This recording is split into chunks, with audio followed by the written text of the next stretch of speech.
Well, hello and welcome to today's episode of Breaking the Taboo.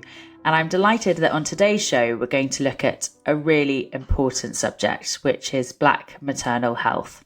And I'm delighted to be joined by two experts and mums with lived experience to speak to us today. And they're from the fantastic organisation 5 More, who are the UK's leading women's health organisation focused on Black maternal health, with a mission to empower, support, and advocate for Black women. They ensure that they receive respectable, equitable, and high quality care that we all deserve during pregnancy and beyond. And I should add that I came across 5 More as an MP when I came across their fantastic advocacy and campaigning to highlight Black maternal health outcomes in the UK. And they have some really helpful resources and also work to train health professionals and lobby for change. So if I could introduce my two guests in the studio today, I have Tinuke, who is the co-founder of 5 More, and she is also the founder of Mums and Tea, a social platform aimed at connecting Black mums together. And her co-founder is Chloe at 5 More, which was named after the findings from the Embrace studies that Black women were 5 times more likely to die during pregnancy and childbirth than white women. She's also worked in different hospitals in London on the maternity unit and was an expert by experience working on the Ockenden report. Well, thank you both so much for joining us today. And I can hear you're at a busy office today with London traffic noise. So hopefully we can hear each other for today's episode.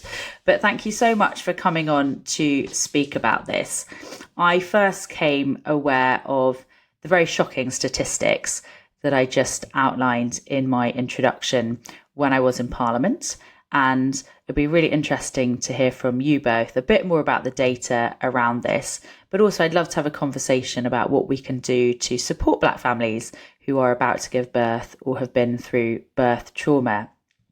So perhaps, Tinuke, if I could start with you, and I'd love it if you could start by sharing off a bit of your personal experience about what led you to start campaigning on maternity and start to be more aware about these statistics in Black maternal health. Yeah, sure. Thank you for having us on today. In a nutshell, I was pregnant with my son in 2017. Gosh, that feels like such a long time ago now. But it was the pregnancy was, it's kind of up and down. I had loads of things happening within the pregnancy, but one of them was the fact that I had high blood pressure and protein in my urine. The signs were there right from the middle of my pregnancy, but actually nothing was done about it. I didn't have continuity of care. They clearly didn't seem to probably write it down properly in my notes. To the point where I was 38 weeks pregnant and I'd gone into the hospital, not the hospital, I'd gone into my final midwife appointment.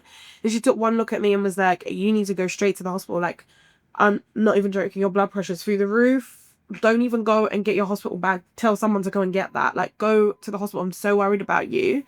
I got to the hospital and they said, oh, you're showing signs of preeclampsia. We're going to have to induce you and get this baby out. Like, it wasn't a discussion. I wasn't told any of my other options. It was just, you've got preeclampsia, we need to get this baby out. And of course, it's your first time. You kind of scaremongered into like just doing what they say. I didn't ask questions. I didn't know I had another option. But yeah, I was induced, and then I was told it will take 24 hours for the hormones to kick in. So just like kick back, relax, and it'll take a while. But a couple of hours later, I what I now know to be contractions and being in labor started happening. And no one essentially believed me. Yeah, it wasn't a nice time going into labor, because I wasn't taken seriously when I told them I was in pain and I needed to be seen. It wasn't until my waters broke and then they realized that I was very close to pushing that the doctors came, saw baby's heart rate was dropping. Like, it was just so many things going on. But one thing I'll never, and I say this all the time, I'll never forget the look of shock on the midwife's face when she realized, oh, she's been in labor this whole time. I ended up having an assisted delivery. It's not the end of the world, but it could have been avoided. I was so exhausted I couldn't push. By that point I was just done, right? And again, not the end of the world, but it didn't need to happen. If someone had just listened to me and I was, given appropriate pain relief and all of that kind of stuff, it was like a snowball effect. And I remember leaving the hospital being like really grateful for my baby, but feeling like I didn't matter, and that like I spoke up, but nobody gave a heck, basically. And so yeah, that was my experience of giving birth. I was running Mums and Tea at the time. I still do run Mums and Tea. It was just a way I was the first one out of my friends to have a baby, and I didn't want to be alone. So I just got mums together, essentially. I was really passionate about her. That's how I met this one, and I stalked her on social media, and she can tell you the rest of the story. But at that time I was building a really strong network of like mothers, and we would get together. You know what new mothers are like. They're just talking about their experiences. Everyone's always like, so what was your labour like? What was your labour like? So I was hearing this all the time, and I can't think of one single time where someone was like, oh my God, I had a great experience. I had a great labour.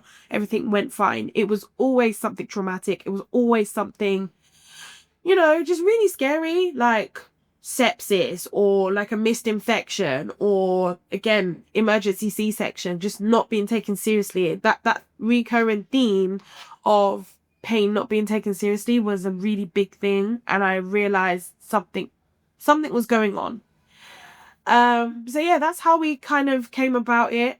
In 2018, to the year after, that's when I heard the stats that Black women were 5 times more likely to die in pregnancy, childbirth, and the 6-week period.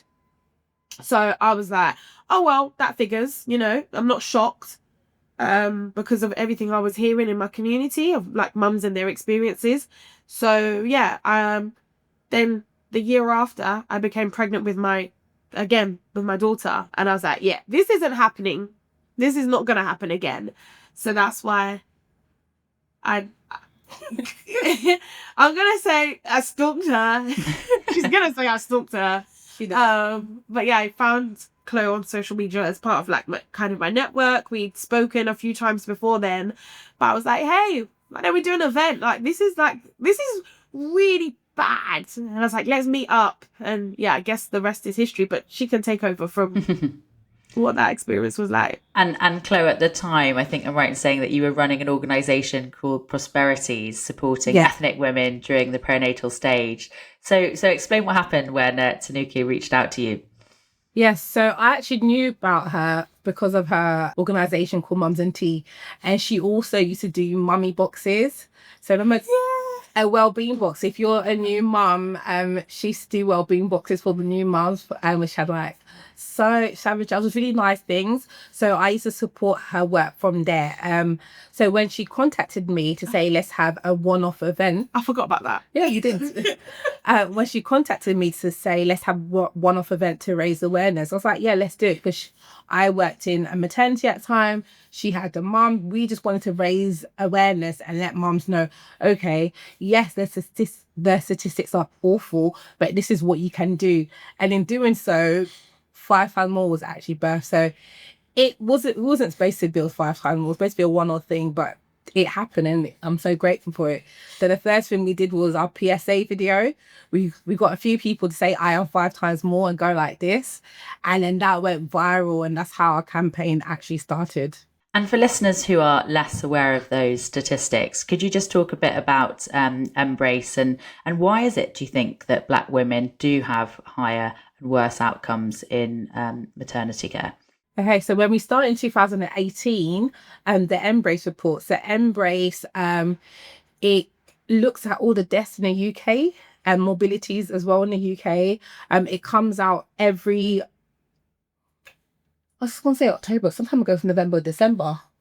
Annually, and it's 2 years old. So it's data from 2 years previously. And you can find it online, it's easy to access. And it talks about the deaths, so which ones were the number one death. So when COVID was around, COVID was always one of the 3. So it's always blood clots, COVID, I think cardiac arrest. Yeah, and suicide. And then mental health and suicide comes up. So when it comes to mental health, suicide is the number one killer for women. And on there, you see all the deaths in the UK. One thing I must say, the UK is still one of the safest places to give birth. There's just a disparity in who is dying, and it seems to be black women, but we want to make sure that women who are listening know that it's still one of the safest places to give birth. So Embrace has all the data and why women are dying, cardiac arrest, etc. And it's what information and advice on what you should do and what you should look out for. So when that came out, we wanted to do something about it. 2019, I think it was still 5 times more. Then it did slightly go down, and now 2024, which is last year, it was 2.9 times more. So this year, when it comes out in November, hopefully we'll find out if the statistic has gone up again or it's gone down. Just a note on that as well. I feel like for us, we looked at that and saw that there was just a huge disparity. We don't account for a lot of births at all. We account for a very small number of births, in the whole of the UK. But yet, at the time of starting, being 5 times more likely to die, that in itself, like, I'm not great at maths. That was literally my worst subject ever. But you don't have to be a genius at maths to realise there's something clearly very sinister going on if you don't account for a number of births, but yet the 5 times more likely to die in comparison to your white counterparts. And we knew that the state of maternity is not great, you know, like you don't just have to be black to have a bad experience. So many white women, so many women of all races are having very, very bad and poor experiences. But in doing our research, we saw that this wasn't a new thing. This wasn't the first time this has happened. This disparity has been going on for decades. It's been going on for such a long time now. I think it was just 2018. Mariam Knight, who is the author of Embrace, and her team put it at the forefront of the lay summary to highlight to people that this is actually a thing, this is going on. But in previous reports, it was there, and I guess it was known amongst health professionals. And if you're in that world, you might know about it, but I think with Marion putting it front and center, and it, like, you know, being in the news and people catching on to it and just becoming more in the social sphere, that's why people started talking about it more. Definitely why we wanted to get together and be like, look, this is awful. We clearly know he works in a hospital. I've got the, you know, the anecdotal experiences and stuff, and our personal experiences. There's something clearly going on. And why? Well, this is why we exist, because we want to get to the bottom of it and try to actually change it. Hence why we do a number of things in different realms and areas with mothers, with MPs, with health professionals, to make sure we're hitting at all levels. I was going to say, so if you look at Embrace, a lot of deaths are very preventable as well. And some are because they got pre-existing conditions that they have. But one thing also is the deaths are happening after pregnancy. So it's not during pregnancy, it's not during labour, it's after. There's a 6-week period. That's where most women are dying from. So a lot of women think, okay, I had my baby, I'm fine. No, that's the crucial time. Once you had your baby is when you need to be more aware of some of the symptoms and the signs. Well, I think just for listeners as well, I think it's really important just to look at those stats. So I've put in the podcast show notes a link to the recent Embrace report, but the one from 2020 to 2022, which recently came out, said that white women had a statistic of 13.6 deaths per 100,000 births.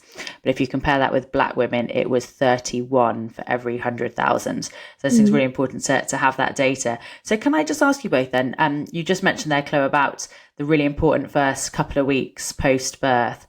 And firstly, is there anything that families listening to the show should be aware of, symptoms to be looking out with relations to birth trauma that you'd like to signpost them to or to start thinking about? I always say, I think women need to be clued up. Don't go in there without being clued up. And I know you can also be clued up, but then because pregnancy is such a vulnerable time, you might not know what to do. But I think women need to be clued up. And if you can't be completely clued up, let your birthing partner or your family members be clued up. Let them know what's going on. Let them know your plan. Because as a first-time mum, you don't know what to expect. I remember myself as a first-time mum, I did not know what to expect. You just don't know. But being clued up and knowing your body, really knowing your body will really, really help. And another thing is knowing your history. a lot of us may not plan our pregnancy. I remember we used to do a lot of work on preconception, and it said, I think about 45 women plan their pregnancy. 45%. But 45% of women plan their pregnancy. So once you do become pregnant, make sure you learn, you know your body, you ask your family members the history, like I said, coexisting conditions are 50% of the reason why women are dying. So those are a few of the more important things. There are important resources, and I'm going to plug our app. We have a app called the 5 X More Learning Hub, which you can find on the App Store and Android, which has information on pregnancy, what to expect when you're expecting, who the health professional is. Every time we talk to a woman, she'll say, oh, I spoke to the nurse. During maternity, you're either speaking to the doctor or midwife. So sometimes I'm like, who is the nurse? And then there's a health visitor that you might speak to, or GP is telling women who's who and what their roles are. And I was looking at your website in preparation for today's show, and the thing that really struck me as one of your really helpful downloadable resources was the 6 steps to advocate for yourself during pregnancy. And I was really struck by your point about speaking up. And I think a lot of us, it was my first baby, not always sure what your rights are. I think you see somebody in a white coat who's a doctor or a nurse and you automatically just follow exactly what they say. But I think you're both making a really important point to speak up for yourself. And if you're not able to do so as the pregnant mum giving birth in labour, then to have that advocate for you there as well who can do that on your behalf. So could you just tell them a bit about their 6 steps to advocate for themselves and anything that you guys recommend? So the 6 steps are, one of them is trust your gut. Actually, I'll try and do them in order. Speak up is, like you said, number 1. We've put that one there because, like you said, so many people maybe have white coat syndrome and they know something's going on with them. But because a doctor or a midwife has said, X, Y, and Z, they might just, or maybe gaslit them. They might just think, oh, okay, maybe the doctor's right. I'm just overreacting or something, So speak up if you feel like something is just not right. Nobody knows your body better than you. So speak up if you literally feel like something is wrong. And if you need a second opinion, that kind of thing. So yeah, that's one of the 6 steps. I think the other one is... Turn in order. Yeah. I think trust your gut should be next. Trust your gut, yeah. Nobody knows your body better than you. So that kind of goes hand in hand with speaking up, because you trust your gut and then you speak up if you feel like something just isn't right. We have find an advocate. Mm-hmm. So that is to do with making sure you have an advocate who's clued up about pregnancy, childbirth, and what to expect, who maybe can speak up on your behalf if you are in a vulnerable position and can't do so as well. So it could be a mum, it could be a friend, it could be a partner, it could be someone that you trust. The next one we have is to... I was going to say document everything. I know it's not in order. Make sure you document everything. Medication that's been given to you or not given to you, make sure it's been written down by yourself, but also ask the health professional to write it down. So if you want something and they say no, let them write it down and the reason behind it as well. I also think it's nice sometimes to go away and read things over. So that's another thing. But also you want to know your rights. So if you want a C-section and they say no, and then you go home, you're able to find out what your rights are. Another one is you can seek a second opinion. Something I did not know. And that's part of knowing your rights.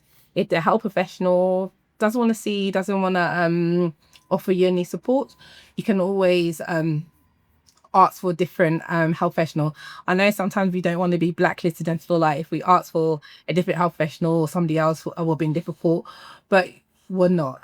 Another one is the last one since how you said all of it, is use trusted websites. Not just Google and TikTok and Instagram. There's nice.com, nice.org I think is, NHS and patient safety as well. You can go on those websites to find out all the information you need to find. NICE is a really, really good one because that's what all health that's what all hospitals are supposed to use. That's like their guidelines. So it's great to use NICE for any information that you want during a pregnancy. There's other organizations like AIMS. AIMS is really good. They've been around for a very, very long time. And then there's Birthrights as well. And all of those links for anyone listening to the show are in our show notes today. So do take a look at those resources. And Claire, I was really struck by what you were just saying about women not knowing their rights and having a better understanding in advance about risks. So if we just go back a bit to pregnancy, what do you think women should be preparing for during birth? And we had a very interesting conversation in the previous series with dads.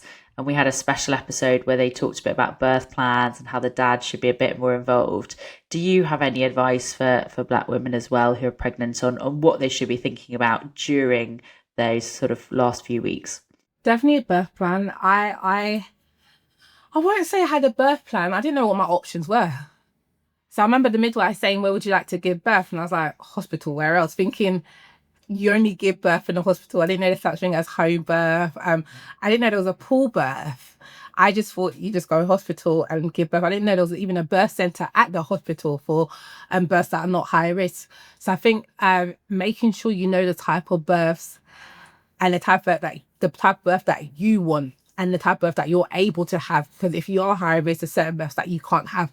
So understanding and making sure you know. But like you said on dads, we have 5 recommended steps for birthing partners that we made with dads because we really want dads to be involved. Dads are your eyes and your ears during pregnancy. Pregnancy is such a vulnerable time and you need that extra support, that advocate.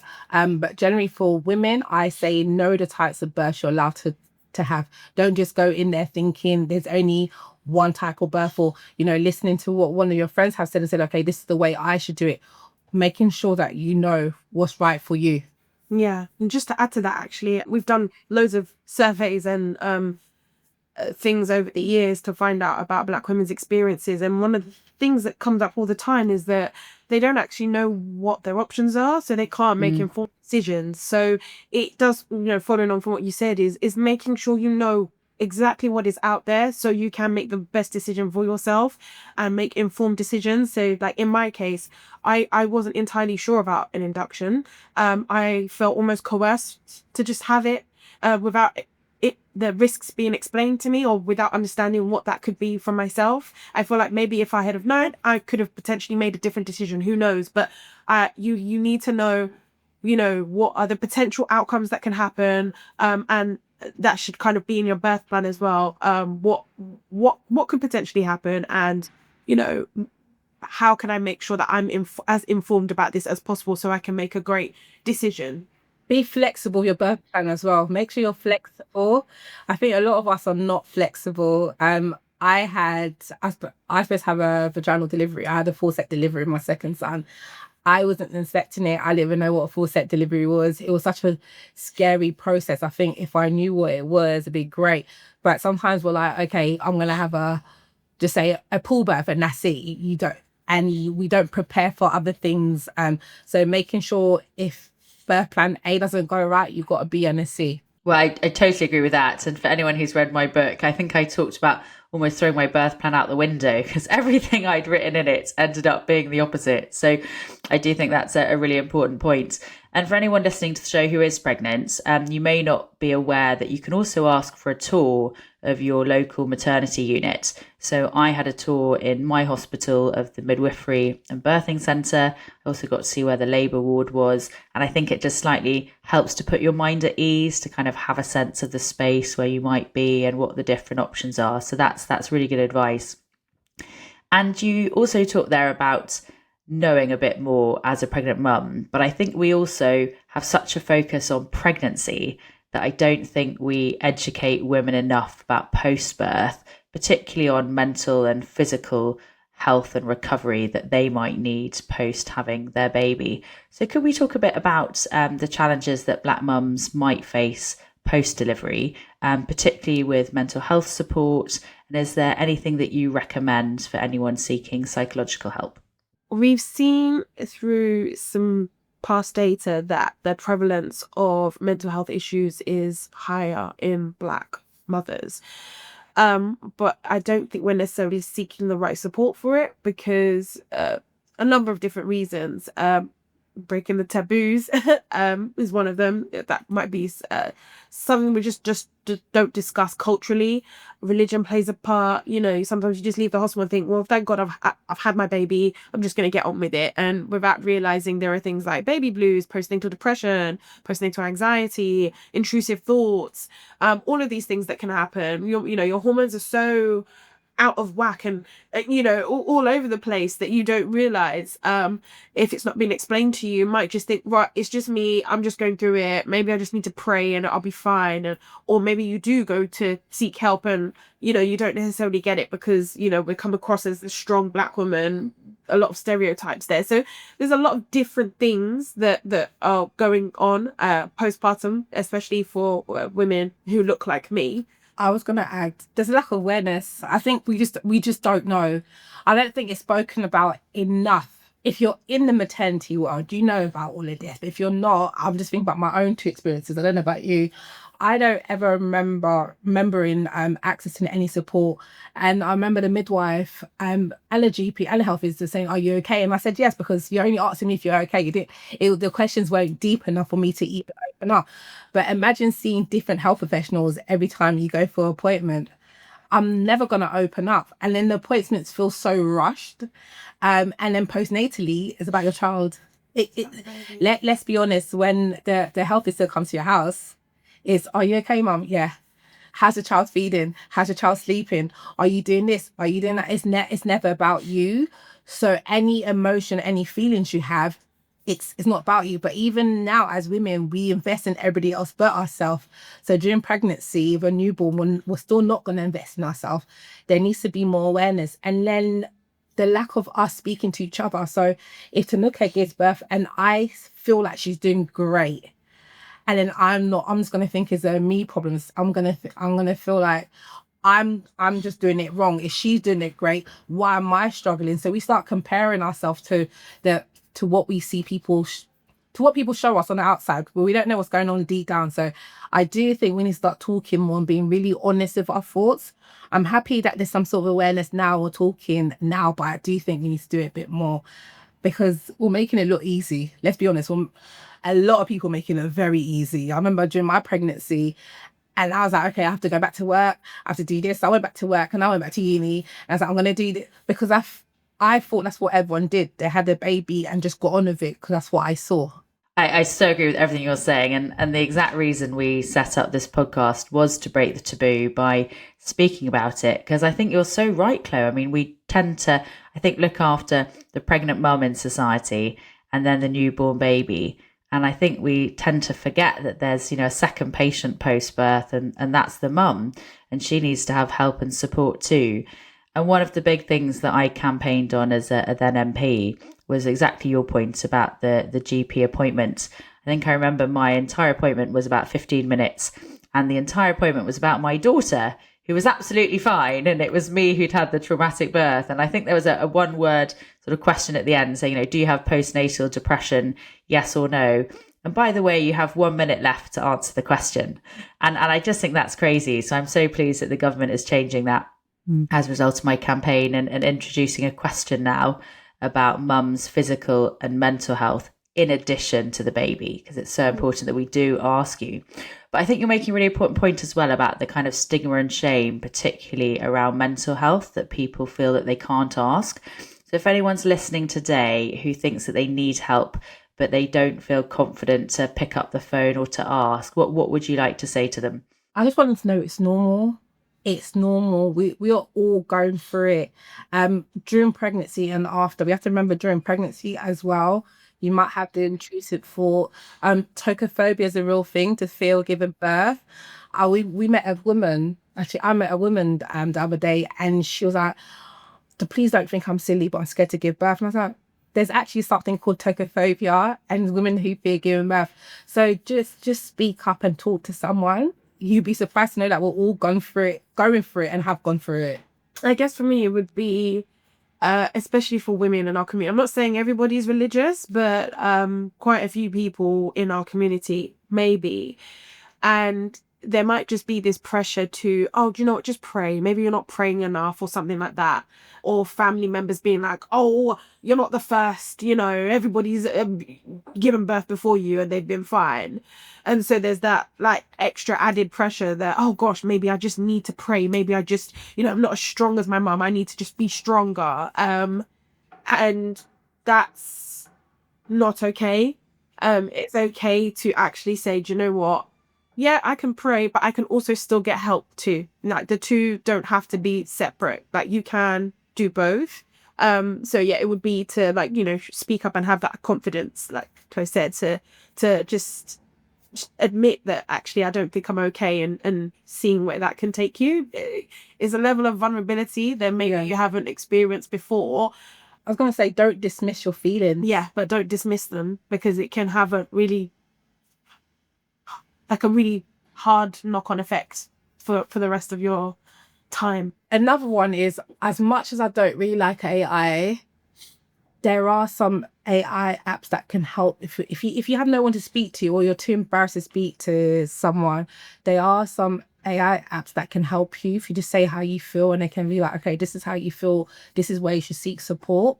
I don't want to say any names, I don't want to sponsor them, but there are things out there that could help you if you have no one to speak to, or you feel like maybe it's me just going crazy, or this is unreal. There are things that can tell you, your feelings are valid, please go and seek help. And I think what I'm hearing from both of you throughout this episode is just the importance of speaking up and asking for help, whether it's during pregnancy or during labour or post-birth. It's so important to advocate for yourself and to ask for help. And if you know anyone who is struggling, then do signpost them some of the resources that we've talked about today. I was just about to say, that's really important as well, because as much as we are putting the emphasis on the mums to speak up and all of that kind of thing, the family, the friends, people will genuinely notice. And if it's a question of, oh, are you okay? Yeah, I'm fine. And then you just move on without actually like, okay, but how are you really? Like, you've just had a baby, things are going on. Like, are you like, how are you feeling? That could actually try and help people be a bit more open, rather than just the throwaway, like standard, are you okay? And then just moving on. So friends and family also play a part in that. I was going to say, notice behaviours. So if she's normally quiet, but now after having a baby, she's doing the most, notice that. Is that normal of her to do?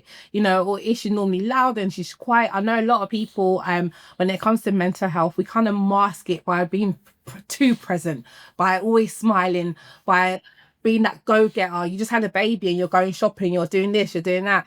Notice that behaviour. Don't think, oh, she's coping really well. Just really look at her and think to yourself, is this normal? What's their normal? What's their normal? Yes, definitely. And you've just reminded me something, Chloe, from we did an earlier episode in the previous series on postpartum psychosis, and one of the charities talked in it a great deal about the symptoms that mums exhibit with that. And it just reminds you about your really terrible statistic that you shared at the beginning about maternal suicide and how high the risk is post-birth. So if we could just talk about that for a moment. It's not something I don't think we talk about enough in society.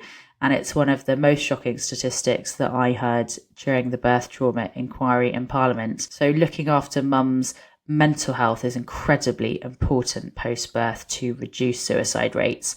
So is there any advice that you'd have for families who are worried about this? I think it's a hard one. I'll be completely honest, especially if you're a Black woman, because sometimes, as much as we're saying speak up, what we've seen in, the research and stuff, some people are genuinely scared to speak up, especially when it comes to mental health, because they don't want their baby to get taken away, or they don't want social services to get involved because they feel like, oh, I can't cope, and all of that kind of stuff. So that's also a very real thing and a real worry for a lot of parents, that we completely understand where that comes from too. I think that's such an important point. And I think there does seem to be a cultural stigma in the UK and around the world about asking for help with psychological issues.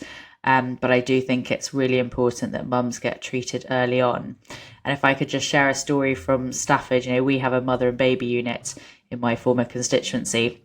And some of these mothers had, a real psychotic break post-birth, but have recovered incredibly well by having specialist treatment. So it's about asking for help and getting that specialist care. Although that does lead us on to an important point about the government providing that level of care across the UK. And our headline finding in the inquiry was that there was a postcode lottery in maternity care. So could I ask you both about the Black maternal stats across Britain, and specifically, why do you think it is that we do have these inequalities in health outcomes for Black mums in this country? Oh, okay. Well, there's more than one reason behind it.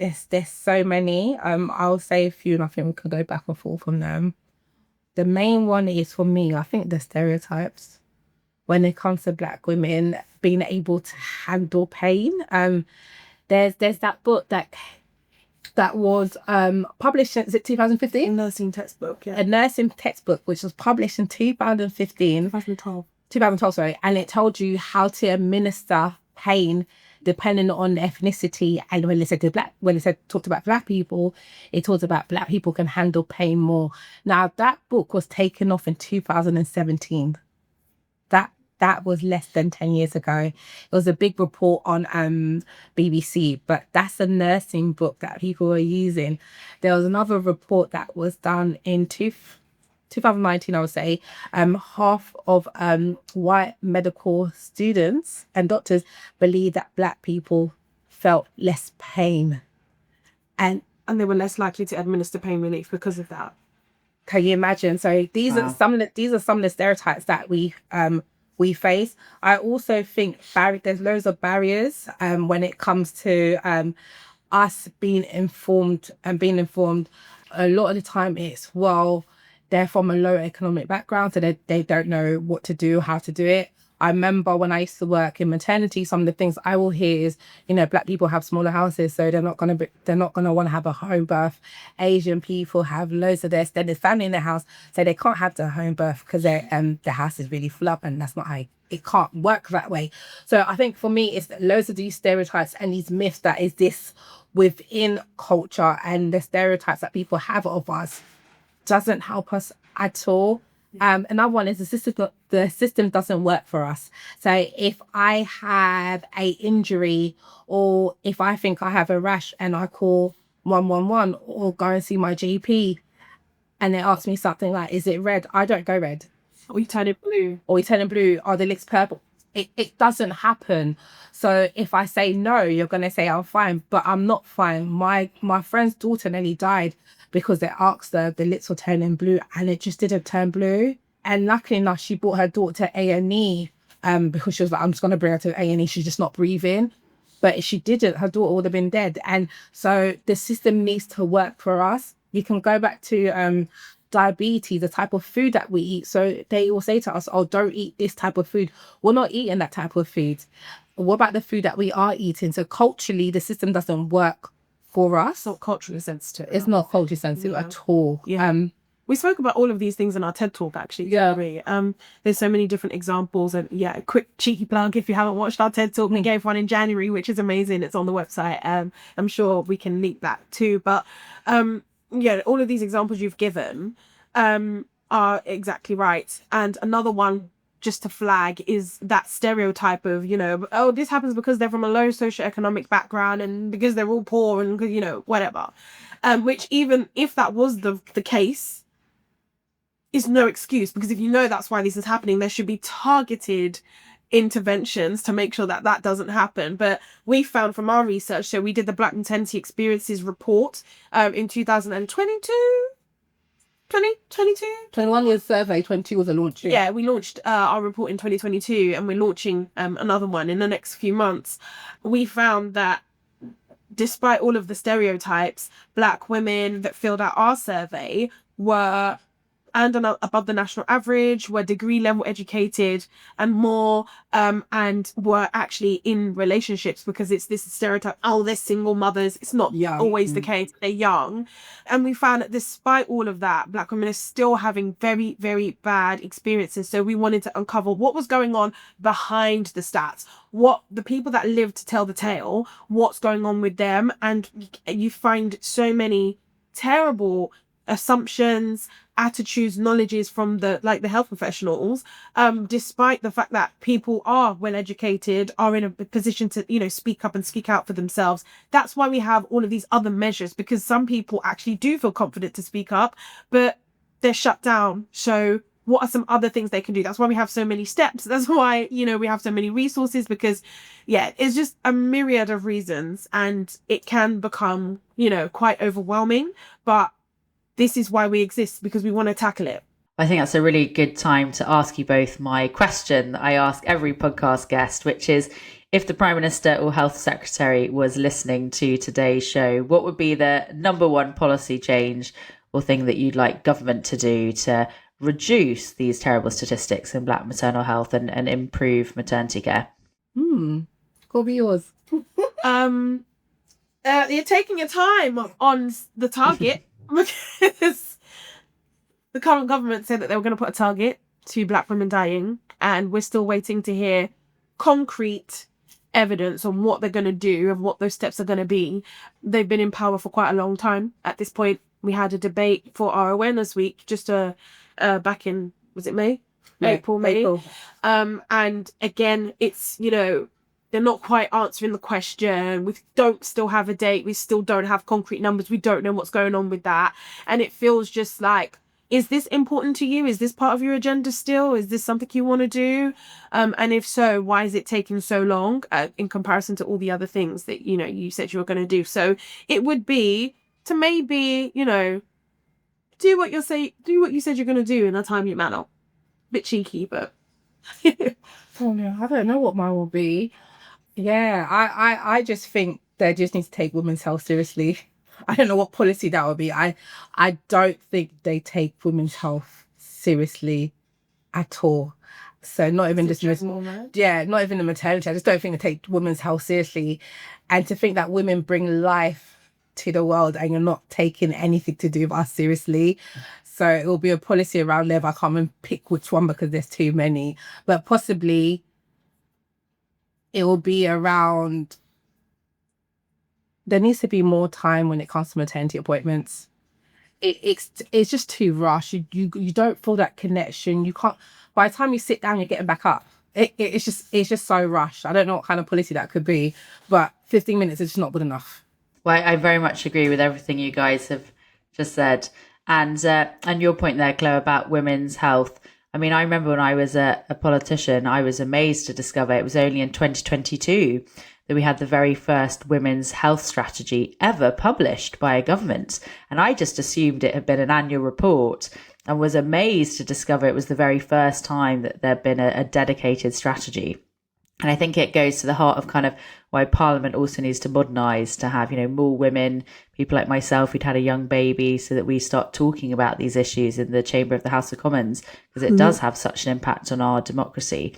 And I wrote a whole chapter about that in my book for exactly that point, that I think we do need to have a more representative Parliament. And I'm afraid we're coming to the end of the episode. So my last question for both of you is just a really practical one, which is obviously, apart from the fantastic website 5 times more, which I've added to the show notes today, is there any specific advice or particular resource that you would like to signpost listeners today to, that they should be aware of? And Tinuke, let me start with you. I would definitely say all of the, those trusted sources that we said before, because it's very easy to speak to friends, family, go on TikTok and get other people's experiences. But going onto trusted websites and using trusted sources is so important when you're trying to get that research and become informed. So yeah, I would say stick to the trusted resources. It's good to, there's a balance between wanting to keep yourself, in a positive space. But sometimes friends and family might not have the best things to say about pregnancy because they want to talk about their experiences, which is fine, I understand. But just making sure you're going on to websites that actually are, have been validated and gone through a rigorous process, so you know what to expect is probably the best thing to do. And not just Dr. Google. That's what I always say people not to do. Brilliant. That's very good advice. And Chloe? Okay, I think I have 3. The first is Maternal Mental Health Alliance. They're the mental health organization. And on there, they have loads of different mental health organizations which you can get in touch with that offer support. Another one is Tommy's. We actually have a partnership with Tommy's. It's called the Black and Brown Helpline. So if you are pregnant and you have any concerns, you can call the helpline. But also, if you're not white, you can also call the helpline. They've got another helpline for you. And I think everyone should use that helpline. There's midwives on the other side who can support you within your pregnancy on anything pregnancy related. And if you've gone through a birth trauma and you need support, through that helpline, they can put you through Petals, which we have a partnership with, and you get free counselling and support for you and your partner. So I'll definitely say use those up if you need to. Well, that's incredibly useful to have those specific resources. Well, can I thank you both so much for coming on Breaking the Taboo today?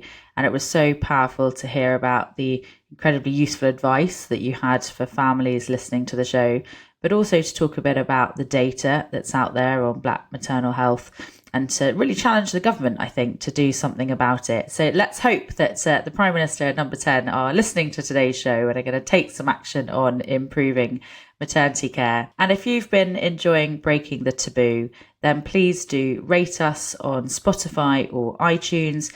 Please do share this episode with friends, family or colleagues. We're very much here to support you. And we do read your comments and suggestions for topics on the episode. So please do send in via social media or my website any ideas that you have for future topics on the show. So thank you to my two guests for coming in, and thank you for breaking the taboo by speaking about Black maternal health. Tune in next week for our next episode of the podcast. Thank you.